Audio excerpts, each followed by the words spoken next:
Let's bring in David Dunn now. He's a professor of international politics at the University of Birmingham. It's good to speak to you again, David.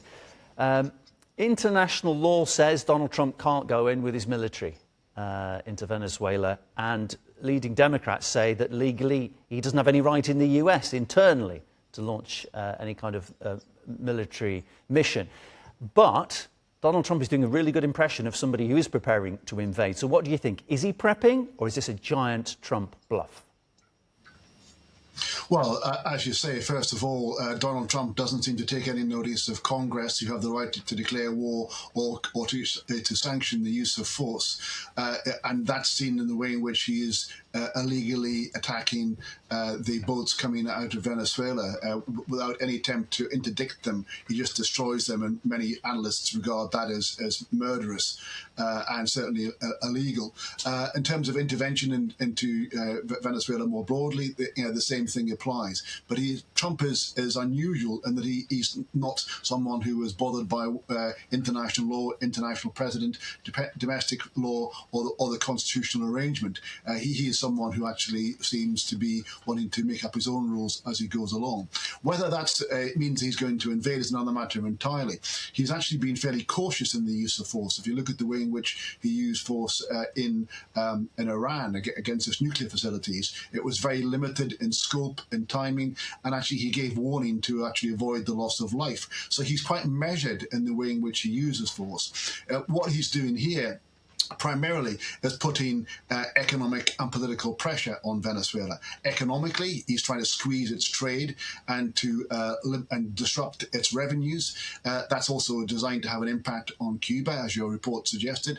But it's also primarily designed to actually try and get the Venezuelans to perhaps move against their president directly, and therefore affect regime change internally through the external pressure, rather than having the need to actually use force directly against Venezuela's land or against its regime in a way that would endanger American lives.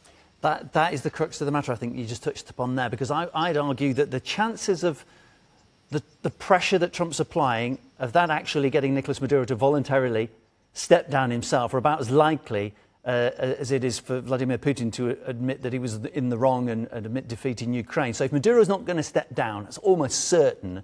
So this is what it's really about, yes? It's pressuring the people to turn on their own leader. Yeah, I mean, actually what you're getting in Venezuela is a rally around the flag effect. Yeah, these countries are very proud of their sovereignty, proud of their nationality, and Maduro is making all the right noises to actually get support behind him. And he is sending out his vessels with naval escorts, showing that he is up for a fight. And I think he is up for a fight if it comes to it. And to bloody the Americans, or to threaten to bloody the Americans, is an attempt to try and deter them from doing so. But the primary pressure that America is putting is economic and political, in the hope that there is regime change internally. Maduro is not popular. He's not popular as the election results show. In the election, the proper result, as it were. He actually rigged the election because he would have lost it otherwise. But he is. There are people within the government circles and elite circles who actually may regard him as an obstacle to the economic success of Venezuela, and therefore may seek to do that. But it's a long shot as far as the Trump administration is concerned, because, as I say, there is that rallying around the flag effect.